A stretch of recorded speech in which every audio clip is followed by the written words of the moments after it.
Knowles on the news. Susan Knowles. Well, I guess by now you've heard the news. We are going to have a new FBI director. That is to say, one has been nominated, and we hope we're going to have a new FBI director, but we'll have to wait and see what happens on that. We have a person that people just love, bipartisan. Everybody loved him back when he was the assistant AG. So that means now what? That means probably under President Obama, it's not going to run as smooth because everything that President Trump, President Obama, he'd be in already, wouldn't be a question. But under President Trump, there's always got to be an excuse of why we can't have this person, why this person should be looked at now, scrutinized even more so than when he was the AG. So look for those on the left to continue to have issues with this man, even though he appears by all accounts to be a very good candidate. Now, who am I talking about? Well, I'm talking about Christopher Wray, W-R-A-Y. Let me tell you a little bit about him.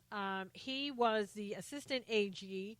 He headed up the Department of Justice Criminal Division from 2003 to 2005 under President Bush. And one thing I think that people don't like for right now is the fact that he represented Chris Christie in the whole Bridgegate affair, if you will. Maybe that's his only red mark against him. He interviewed, we're told, about 2 weeks ago. He talked to Attorney General Sessions and the second in command, Rosenstein. Talked to him and had an interview, probably lasted a couple hours, I'm guessing. And afterwards, they decided this is the person that we want to go with. I don't know why it took 2 weeks, but there's been a lot going on, and perhaps they've been busy. He's an individual that seems to have some morals and ethics to him, which I like.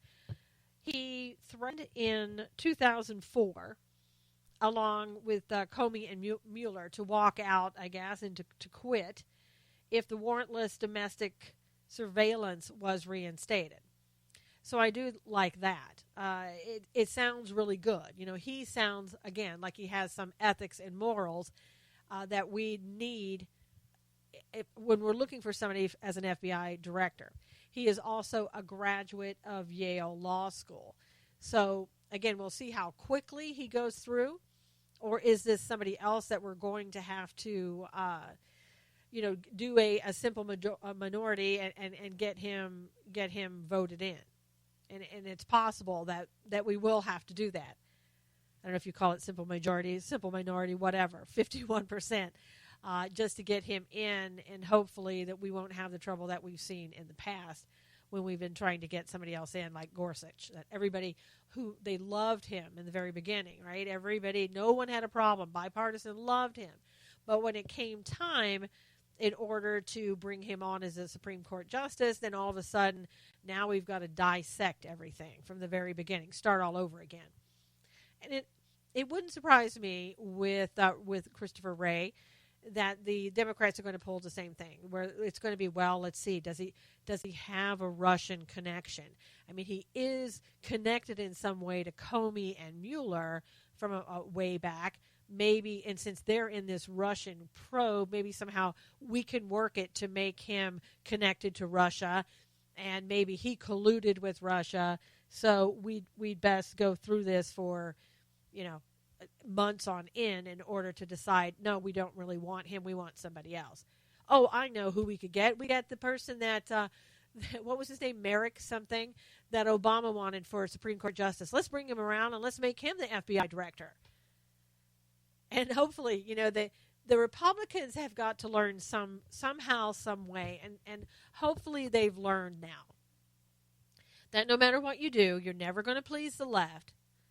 You might as well just go ahead and do what it is that you need to do, because the left is never going to like you, they're never going to care for you, and they're never going to vote for you. You may get one or two stray people from somewhere, every now and then, but the majority of the people, they're not going to vote for you. the people who vote for you are conservative Republicans who go to the voting booths and they vote for you. So focus on those people. And it seems like that's what President Trump is trying to do. If everybody else could just follow suit, if the rhinos would follow suit, if the rhinos could understand that this is the way it's done, then perhaps they would be further ahead. But we have so much that we need to accomplish. We can't continue this worrying about the left thing that we do. We've got to get Obamacare out of here, repealed and replaced. And I don't like the fact that we continue to sort of look at it and see what some of the parts of it that we can save. I think we need to get rid of all of it. And we just need to start over. I mean, look at some of the states like Ohio now. They're not even, everybody's leaving. All the insurance companies are like, we're out of here. We're not going to do the exchanges anymore for Obamacare. We're gone. And so this is exactly what Obamacare wanted. They wanted a one-payer system. And they were going to get that under Hillary Clinton. That's what Obama set it up to do.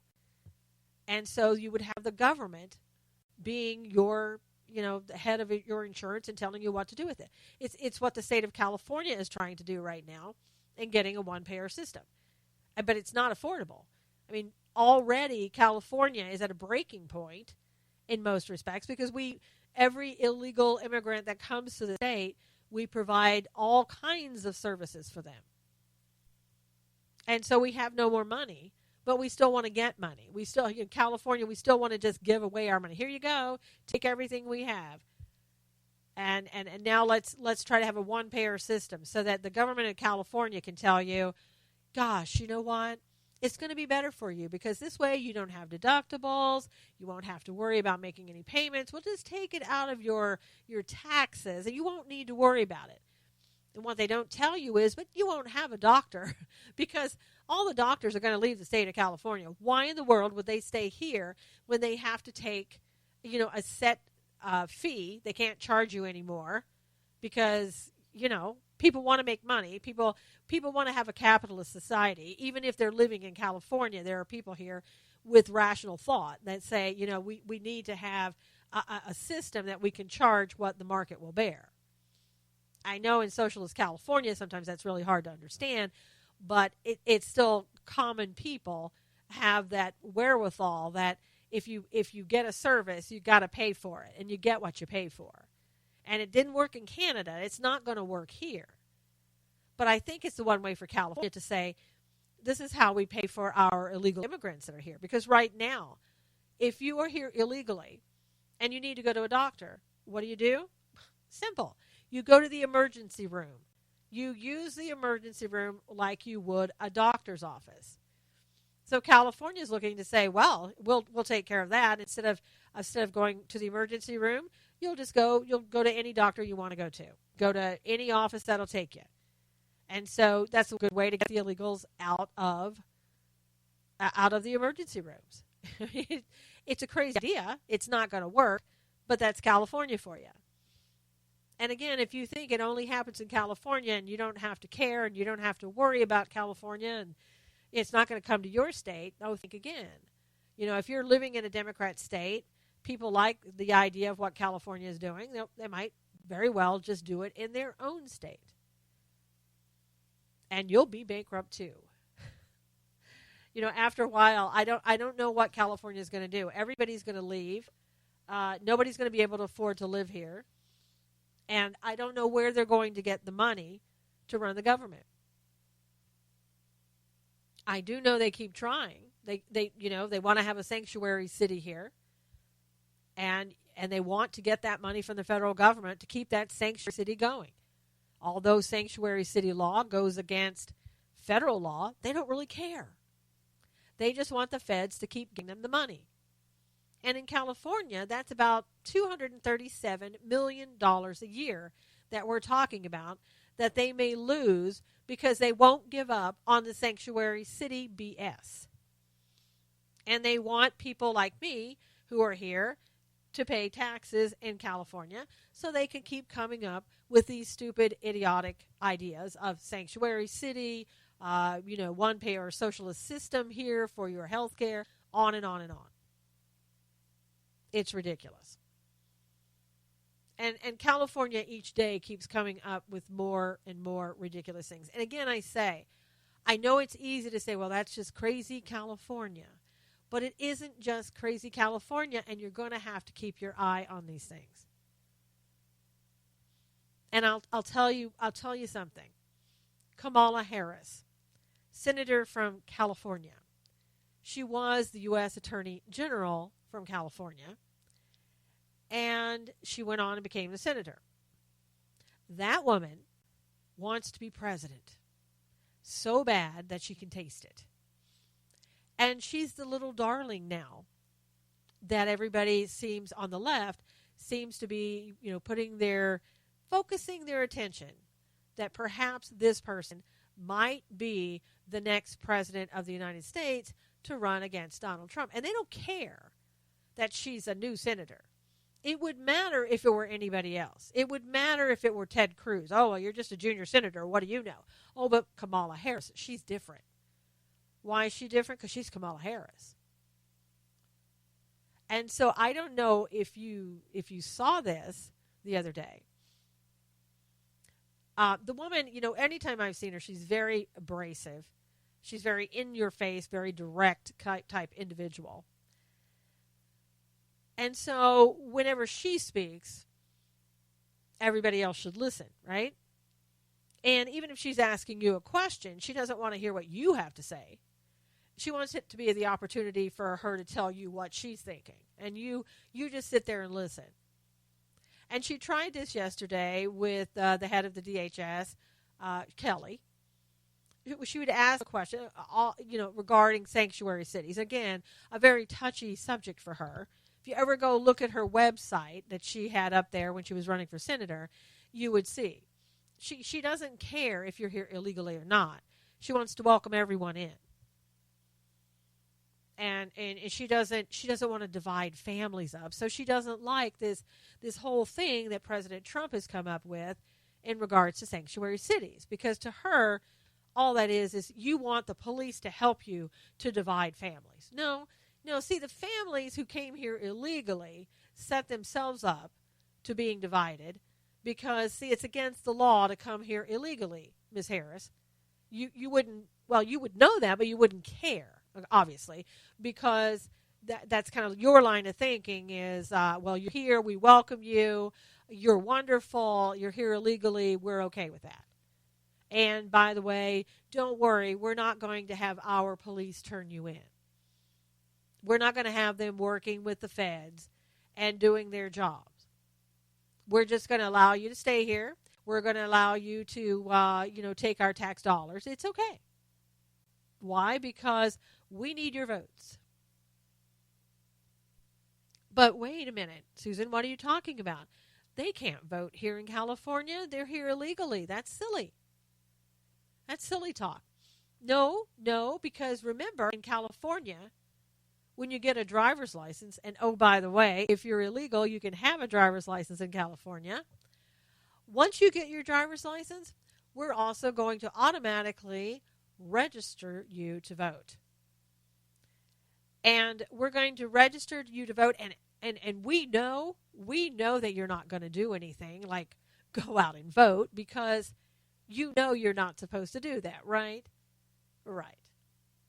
When President Trump made all of those remarks about there being fraudulent voting, that was just silly talk because that's not happening in California. That when you give somebody a right to vote, and even if it does,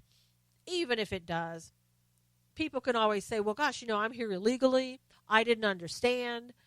This voter ballot came to my house, and I could see that in the voter ballot it said that I can mail in my vote. I'm just here illegally. I don't understand the laws. I don't really even understand English all that well. So how was I supposed to know I wasn't allowed to vote? And you can see the logic, right? You can see the logic behind the Democrats in charge here that will say, well, no, there's no fraud. You got to have intent when there's fraud. And there was no intent to be fraudulent. Come on. These are just innocent people who didn't know any better. And they just happened to vote a couple of times for their family members and everybody else. So don't worry about it. That's not really fraudulent. Don't tell anybody. Shh. And that's the way it'll be. But back to Kamala. She was very rude to Kelly. Whenever he would try to respond to her, she would just interrupt him. And at one point he said to her, if you would just let me answer the question. And it was almost like, excuse me, I'm the queen here. I asked you a question, and if I interrupt you, that's okay. She didn't quite say that. That's my interpretation. But it was kind of like, how dare you talk to a U.S. senator that way? I'm Kamala Harris. Do you not know? Do you not know that I want to run for president in 2020?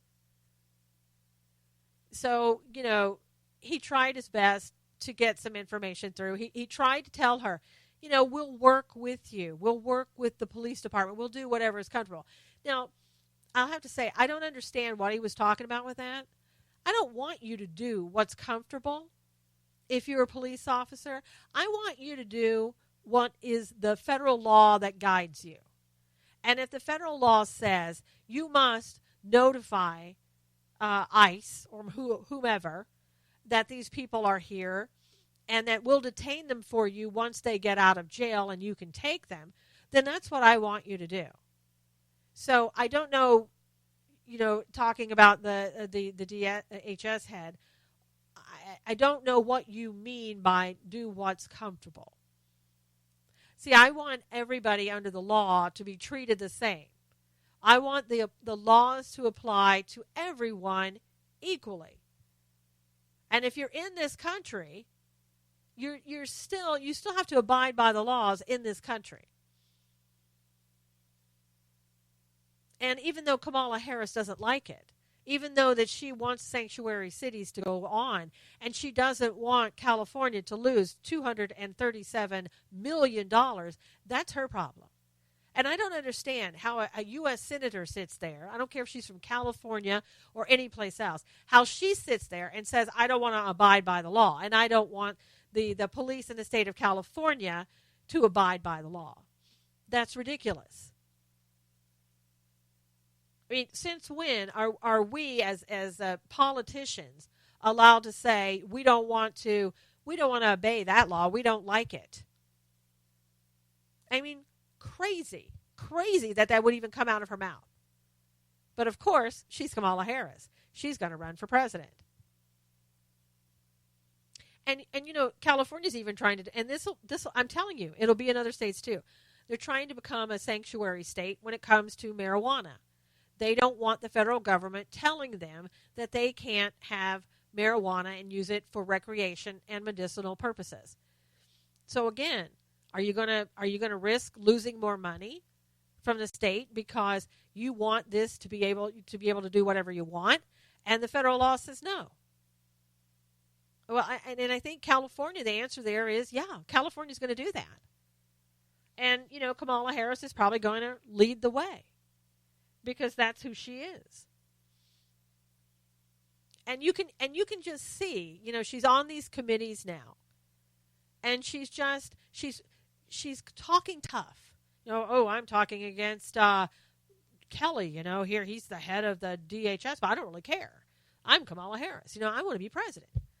And it's just, you can see that. You can see Elizabeth Warren doing the same thing. These two women want to be president, and they're going to be tough talking and talking down to whomever on the right that they can. So prepare yourselves for that. Prepare yourselves to see more and more and more and more of her. I would suggest earplugs and Pepto-Bismol. Keep it handy. But you're going to see more of her. And she is going to bankrupt California, and she doesn't care. They already have lawyers here that are going to fight sanctuary cities. They've retained Eric Holder's law firm and to help out in doing that. They're already giving illegal immigrants here advice on how to, get around all of this, and the taxpayers are paying for it. And again, I know people are saying, "Well, that's just crazy California. You should leave." Well, that's going to be crazy every other Democrat state as well, if it's not already going on. California is kind of like the testing ground. They look at that, they see what California is doing, and they move forward. And they go, wow, California's getting away with it. And if California doesn't lose money, if it doesn't lose the federal funding, then I guarantee you other Democratic states like that, Democrat-run states, are going to do the same thing. So it's a matter of us on the right sticking up for the federal laws that are here to protect us, like sanctuary city laws, against sanctuary city laws, I might add. We need to be doing that. We need to be speaking out about that. We need to go out and, protest and have rallies. Ours with permits, of course, not illegally. But we need to do that. We need to send a message to California and other states that, no, you can't just do whatever you want to do.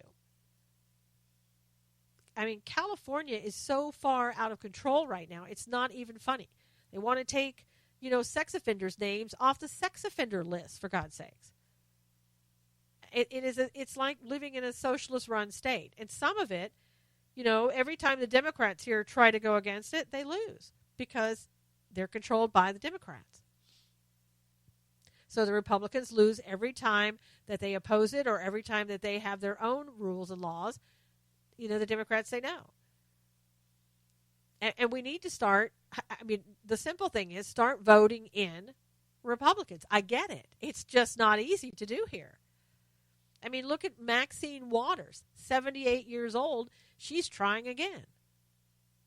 And I don't know if the person, Omar Navarro, I don't know if he's going to be good enough to go up against her.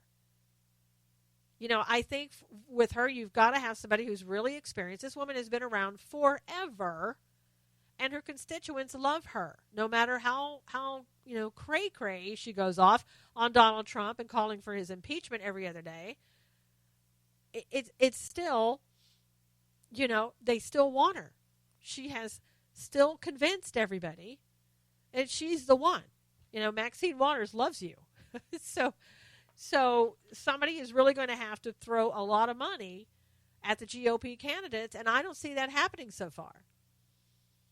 And that's what happens a lot in California.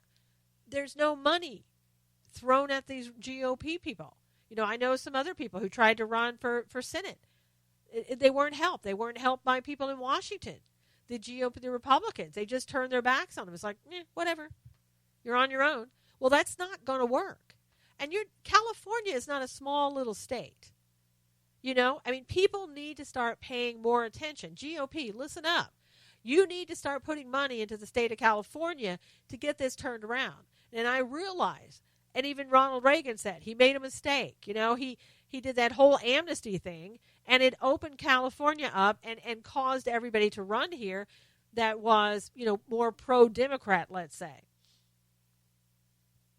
So, you're not going to turn that around by doing the same thing each and every election. You're going to turn that around only if you put a lot of money and effort into making California red again. Because if you look at a map of California and how people vote, everybody on the coast is voting Democrat. Everybody. And that's where the money is. And so if you're going to counterbalance that, you're going to have to throw some money out here, GOP.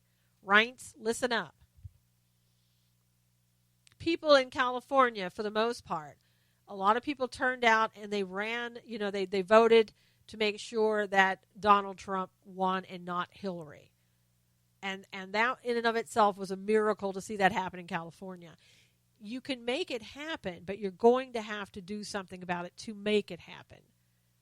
And you're going to have to do that by money. It's going to take a lot of money. So start now.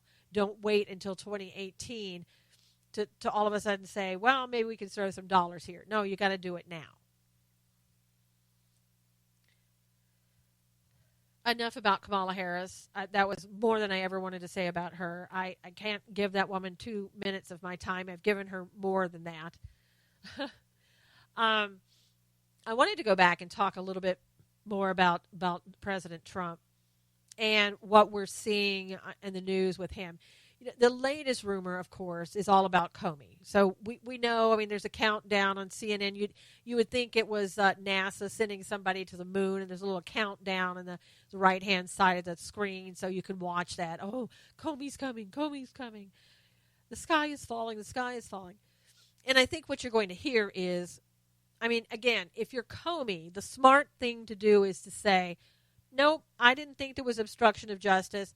That's why I didn't go and report it. And he can walk away. You know, that's it. It's over and done with.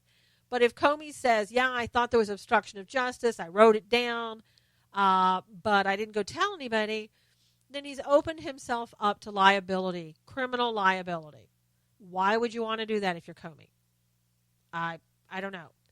And then you're going to have to, if he says, yeah, I thought it was obstruction of justice, but I couldn't go to Sessions, I couldn't go to Lynch, or whoever at the time was the DOJ, and I think at the time that would have been maybe Sally Yates. I don't even know. I mean, my gosh.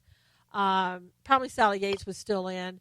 But if he couldn't go there, then why didn't he go to the number 2 person? Why didn't he go to Rosenstein or whoever was number 2 at the time? I mean, again, it seems like a revolving door over there at the AG's office. I'm not sure who's on second. Maybe it's McCabe. I don't know. I have no idea. But anyway, he could have gone to somebody. He didn't go to anyone. And that opens him up to criminal liability. And it also opens him up to losing his law license. So if they say, well, if you didn't go and there was a good reason for it, what were those reasons? And then we've got a whole new ball game to go through. And then we've got to prove that he wrote these notes around the same time. Maybe during the meeting he wrote these notes. Was it right after? Was it 2 weeks after? What were you thinking when you wrote the notes? It's going to go through a long, drawn-out process. Coates has already said today, they tried to make it out like, oh, well, Coates was told by President Trump to go in and interfere with the Flynn investigation. And my understanding, he came out earlier today and said, no, I wasn't told to interfere with any investigation. That didn't happen. So there's one down. So Comey needs to come in tomorrow and say, no, didn't think it was obstruction. I thought maybe, he was a little bit, it was a little bit too personal for him or whatever, but it didn't rise to the level of obstruction of justice. And then we just move on.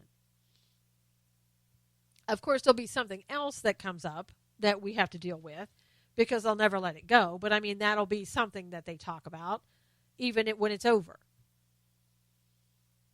And now the new thing is, now when we're on the cusp of having Comey come in, Washington Post, New York Times. Let me tell you something. When you see something in the future from the Washington Post and the New York Times, you need to stop. And don't go running out and saying, oh my gosh, the Washington Post says, the New York Times says. These people have done nothing but put out story after story after story with the unnamed sources say. The guy down the street who lives at 405 Fifth Avenue but no longer is there, he said, they're just making stuff up and they're not being held accountable for it. Don't listen to them. Don't think that what they're saying is true. Go out and do your own research. Wait a little while to see if somebody else comes out and corroborates it.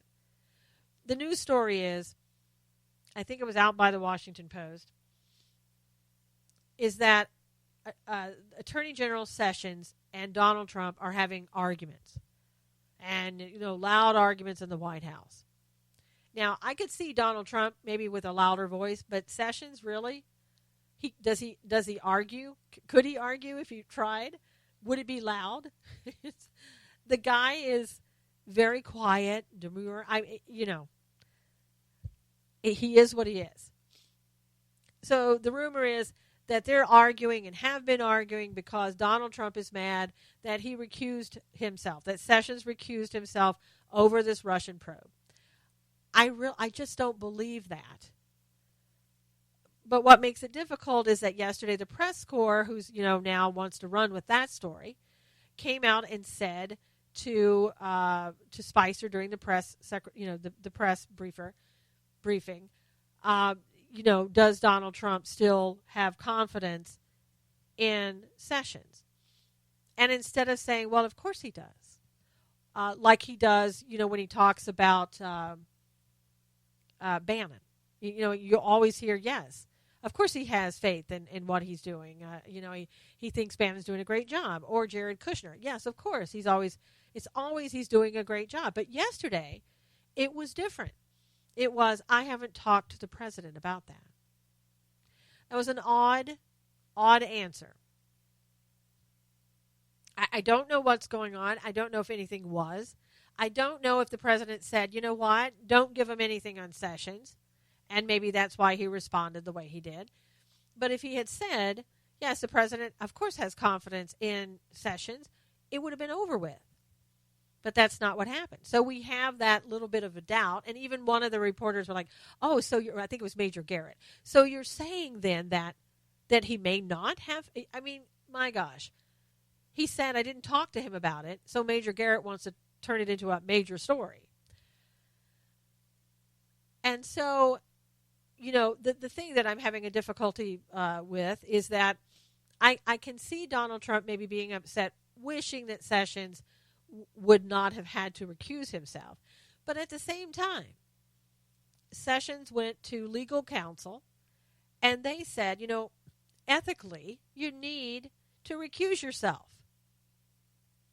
Okay, end of story. So I don't see President Trump getting all crazy about that after the fact. And I think it's just that they want you to believe, they being on the left, they want you to believe that the White House is falling apart. And you see, this whole thing with Comey's coming up, and now he's pressuring Sessions to be, he doesn't like the fact he had to recuse himself, so he's pressuring him. He pressured Comey to interfere with Flynn. He pressured Coates to interfere with Flynn. He pressured Melania to, whomever. One person after the other. He pressured all of these people. So therefore, you see, there's turmoil. There's turmoil in the administration. The administration's not running properly. America's in trouble. So, again, really every story that has come out that they've talked about has been a nothing story. It's turned out to be not anything what they said it was. And so I don't even believe this Sessions story. And look how long ago that this occurred, that he recused himself. And, as somebody who used to practice law, I think he did the right thing. Because, he was involved in the campaign. And anything he said about Russia, the left would come out and use it against him and say, look, you were in the campaign. How can you even talk about that? Of course you're going to save yourself. Of course you're going to say this never happened, on and on and on. It was a no-win situation. He did the right thing. And I know the president knows he did the right thing. And yes, he may not like it, but sometimes that's the way it goes. And as a U.S. Attorney General, and as Sessions said, he's going to do things sometimes that the president doesn't like. And that's the way it is. And he did what he knew that he had to do. And again, I think it's just a made-up story. And I tell you why. As you know, there's this whole agenda, and it has been an agenda since the very beginning, and it continues to be an agenda of those on the left to disparage this president, to stand in his way, to make sure that he's not going to be able to get anything done because of the fact that they're going to be there to block his every move. And we see that repeatedly. And we see the media on the left coming out and helping out in every way that they can. And I'll tell you, there's a name for this. I had a guest on my show on Monday. And if you didn't hear that show, just go to Spreaker.com, type in Stand for Truth Radio with SUSAN KNOWLES. His name is David Capellian. He is the vice president at WND.com. He wrote a book called The Marketing of Evil. And we were having this discussion about that. And, it dawned on me that, this is exactly what's going on right now with this the left working together with the media and everybody else trying to get this president impeached, trying to make sure that he doesn't get his job done for the American public. It's the marketing of evil. And how are they doing it? The marketing of evil is done really by propaganda. And that's what they're using. And I'll tell you, one of the biggest ones that I've seen, let's just start with Kathy Griffin, because we all know what happened there with her holding up the replica of Donald Trump's head, all bloodied, like, oh, here, I just decapitated the president. That is the marketing of evil. The woman honestly thought that people were going to go, that they hated Trump so much that they were going to go, wow, Kathy, that's just amazing. You're so outside the box. We love the work you're doing. You're just amazing. It didn't work for her. And, you have a woman who comes out crying. This woman who's the perpetrator now wants to play the victim. Oh, I did something that was just great and artistic and beautiful, and it was against our president. Don't forget the marketing of evil. And you, Donald Trump, you're trying to bully me. And she faked tears. It was just disgusting. I thought she was a better actress than that, but apparently not.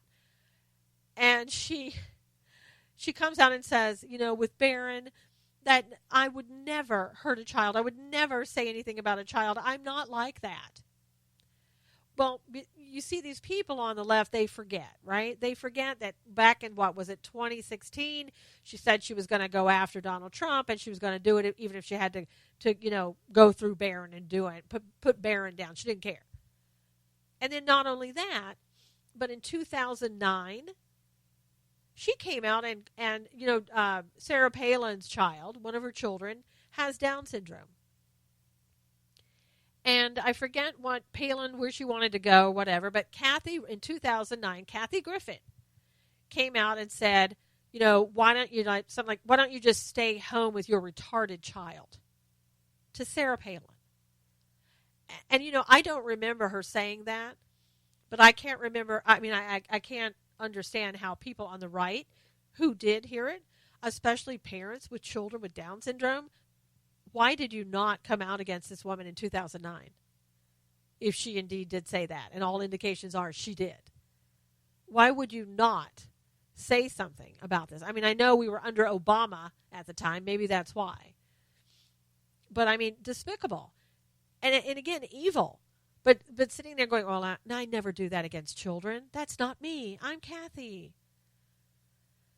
And then you have Reza Aslan, who's with CNN.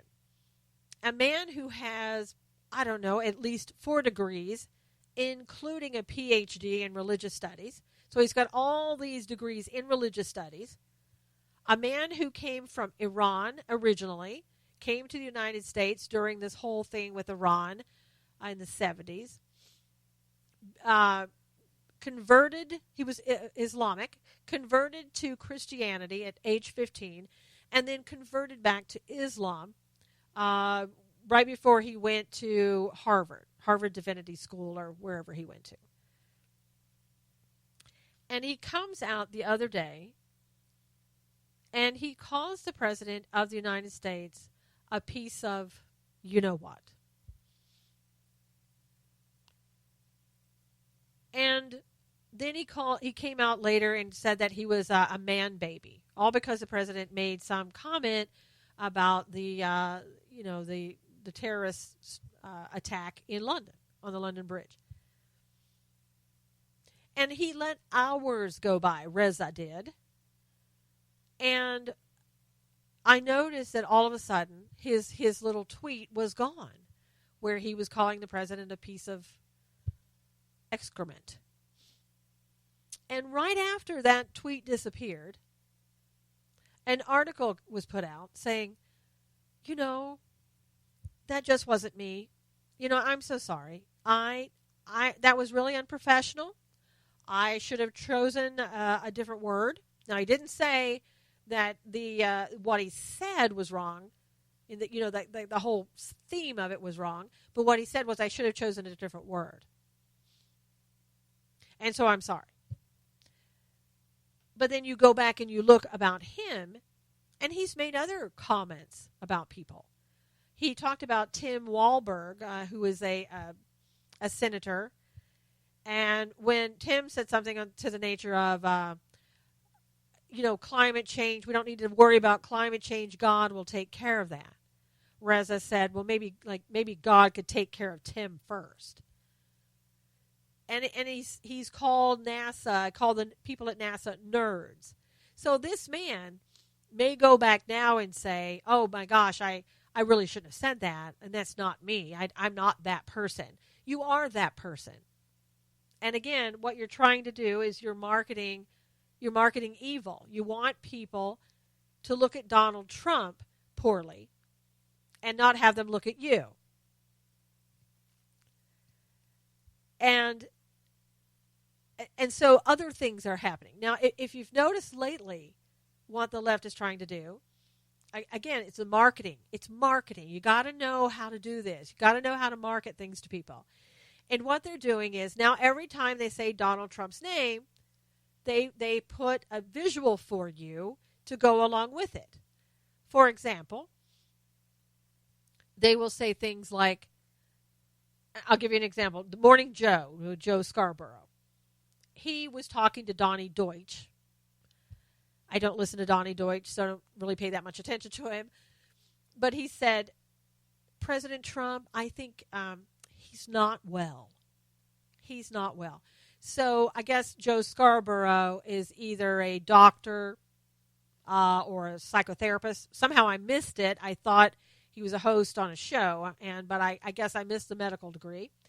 And then Donnie Deutsch, who's obviously a psychiatrist, psychotherapist, answered back and said, President Trump is an evil man with a personality disorder. Just let that sink in, And I can tell you what he's doing. He's going along the same vein as when Donald Trump was first elected.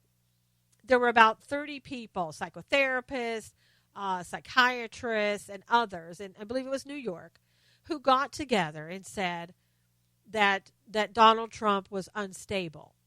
Now, this is without a diagnosis in person. And in some states, you're not allowed to render a diagnosis unless you've actually treated that individual. For example, I'm a psychotherapist. I couldn't go and say that somebody had X, Y, and Z, a personality disorder or otherwise, unless I had spoken to that person and done an evaluation. These people, no evaluation, just decided, we're going to come out and say the president is unstable. It's the marketing of evil. It really is. And the left knows how to do that really well. And it leaves you, what they're hoping is, it leaves you with a doubt in your mind that, well, my gosh, look at this. We've got all these experts here, psychologists, psychiatrists, psychotherapists, and they all say that President Trump is unstable. And now we've got people, like Joe Scarborough. Everybody knows Joe, right? Joe's an authority. Joe comes out now and says the president's not well. And then Donnie Deutsch, he's got a big mouth, so he must know something. And so he says he's an evil man with a personality disorder. Donnie Deutsch, the expert. And so everybody's supposed to now say, wow, maybe there's something to this. I've heard this a lot. Could all of these people be wrong? And there was even this woman, this was the most disgusting thing that I think that I've seen. The other day, there was this woman who I don't know who she is. I think she's some contributor somewhere. I don't know. But she had put up a little survey. She wanted you to answer the survey. And the survey went something like this. Apparently, Donald Trump has dementia. What do you think? Yes, no, or is it getting worse? Something like that. Now, and her expertise was, I've seen this before because I've seen dementia in my own family. So, in other words, somebody on the left who's marketing evil, you're not going to be able to say to them, oh, well, yeah, but that might have been in your family. But you're not going to talk down about somebody's family. a family member that had dementia. You're not going to fight against that, right? So they're pretty safe in saying, well, my family had dementia, therefore you should trust me, Donald Trump has dementia. And that's what the left does.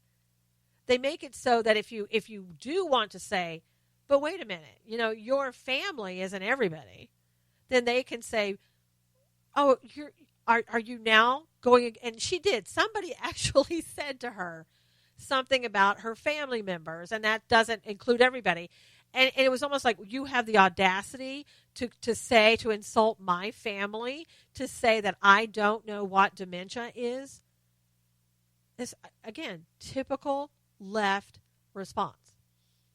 How irresponsible of all of these people. Kathy Griffin, Reza, Joel Scarborough, Donnie Deutsch, and this woman online, I think it was her name was Sarah, who are sitting there making these false accusations, and yes, the psychiatrists and psychotherapists that participated, making accusations against this president without 1 ounce of truth.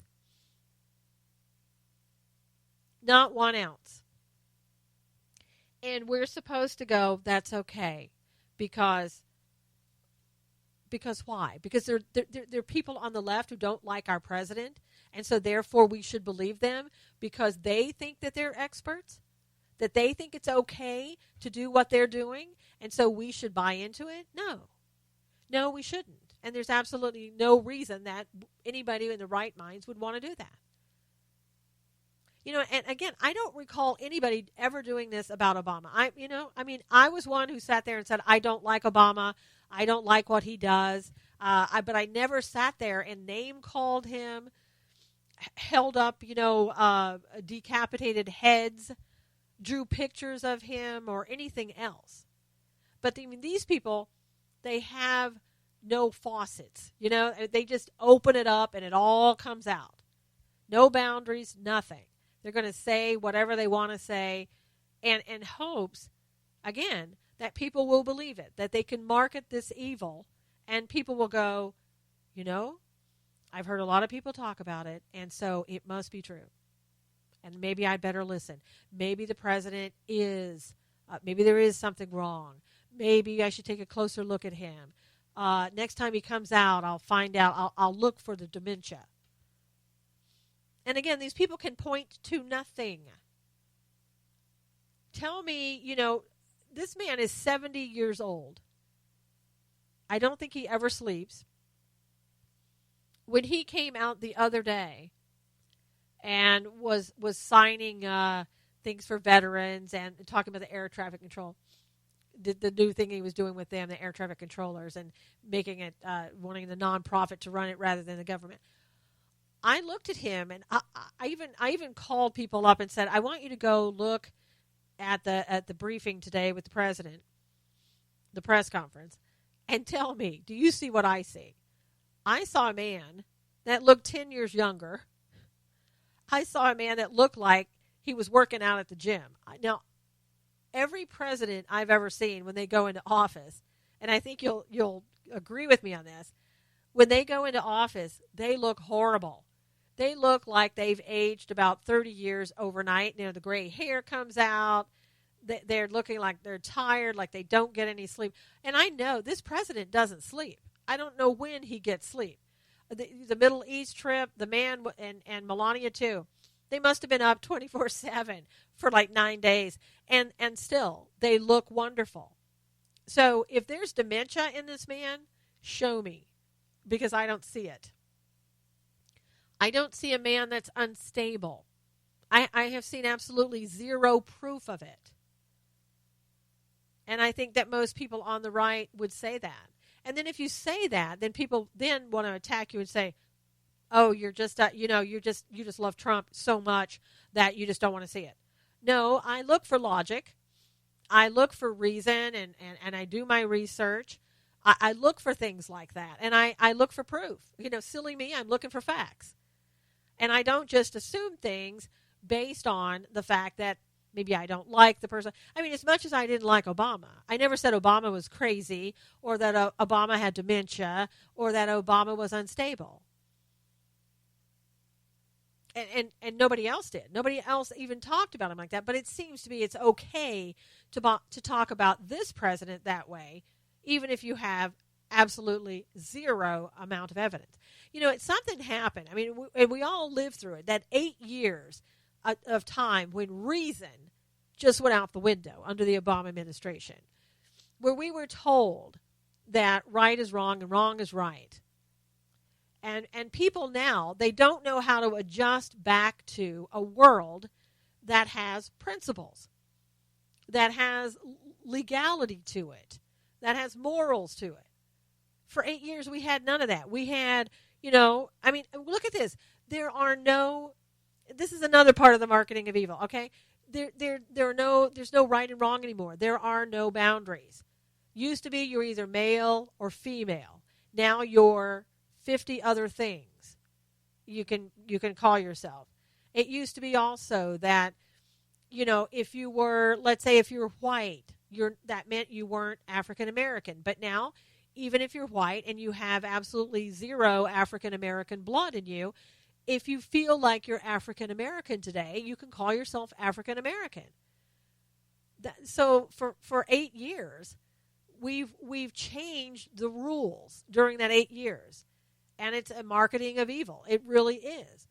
And what was it done for? If you read my guest's book, you'll see that it was done to break down the family, to break down Christianity, and the American culture in general. And it's worked pretty well. And you've got all of these people now who for 8 years got to have it their way and got to go along with this, breaking down the American system. They don't want to let go. They don't want you to have the America back that you knew before. And it's like some of our people, have said, you look at Trump and you look at all that he's done. He's accomplished a lot. He's given jobs to a lot of people. Obama never owned a business, somebody's saying in the chat room. And so, we don't look at that. We're saying let's break down the whole system. Let's change the system. And that's what happened over the 8 years. And now you have a President Trump who's coming in and saying, we want to have the principles put back in place. We want to use those things that we know work. If you hire people, if you have the economy good where people have the money to hire people and you hire people, it helps society. That's not what we got under the Obama administration. So I guess if you were brainwashed those last 8 years, you might look at this president and say, God, he's got to be crazy. Because everything pretty much that Obama said was true. Donald Trump is saying, we're not going to do that. That's crazy. That's stupid. We're not going to buy into climate change and allow our country to be penalized while every other country can do what they want to do. Well, Donald Trump, you're unstable. My gosh, where did you come up with that? Because Obama said just the opposite.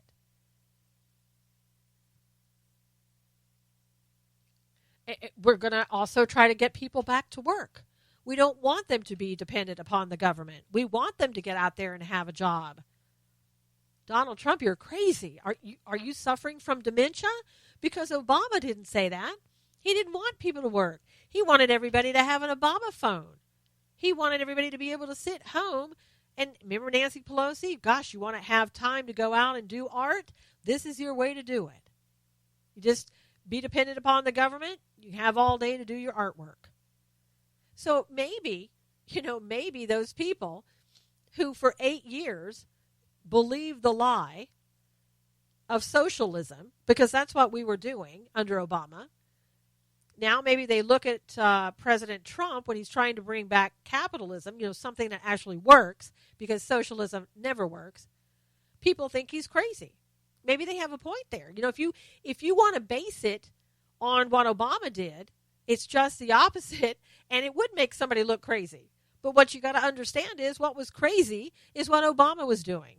And what President Trump is doing is helping our economy. It's helping the world. Is he perfect? Is he going to get everything 100% right? No, he's not. He is going to make mistakes. but he's trying to put money back in the pockets of Americans. He's trying to get jobs going. He's trying to get people off of being dependent upon the government. He wants to go back to a time where people could say, I deserve this. I earned this. I made my way in the world because I put my blood, sweat, and tears into it. I'm proud of what I've accomplished. And, yes, I want to be paid reasonably for what I've done. And so if you're a Bernie Sanders supporter, and you've drunk the Kool-Aid, you drank the Kool-Aid for 8 years, then you're going to think that's all crazy talk.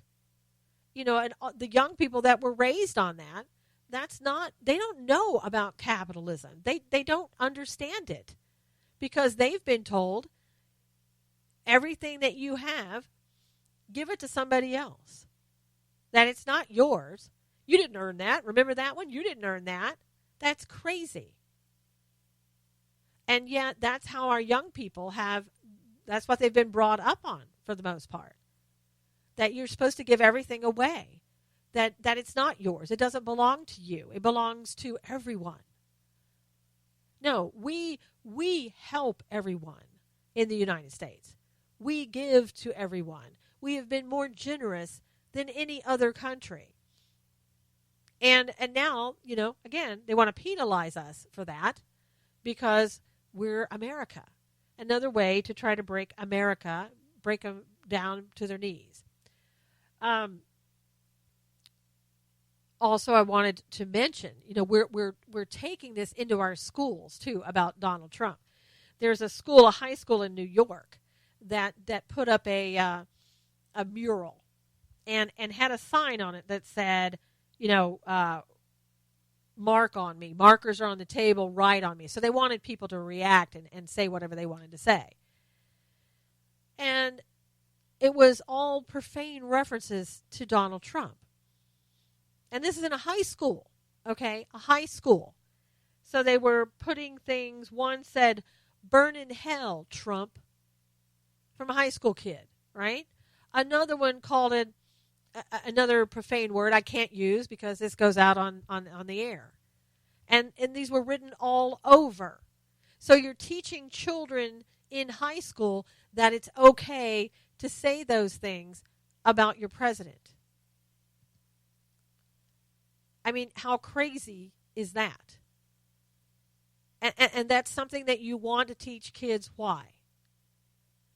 Did we ever allow that to take place and to be the case under Obama? I remember we were teaching little kids songs about Obama, right? Our fearless leader, whatever. And so now we have a high school that's allowing children to go by and put profanity about our president. It's another marketing of evil. It is another way to get people to turn against the administration, to turn against the American culture, to return them, if you will, to socialism, the socialism that we had so prevalent under former President Obama. And don't think that we've heard the end of all of this. This is just the beginning. People say, gosh, I wish that we could just get on with this so that we can go back to what we were doing. We could allow this president to do what he's doing. And, we're not going to go back. You're going to see this for 4 to 8 years. They're going to continue to make the president out to be, have a personality disorder, not be well, whatever the case is. If you thought Maxine Waters in her impeachment talk was something new, it's not, and it's going to be the order of the day. You're going to hear more of her, more of Nancy Pelosi, more of other people on the left like Kamala Harris coming out and trying to make this president into some type of monster. So prepare yourself for that. Also, people on the right, you've got to speak up. I thank you so much for being here today on Knowles on the News while I'm taping this. I was taping it live as well. I really appreciate you, and until next time, Take care of yourself. God bless you. See you again soon. Take care.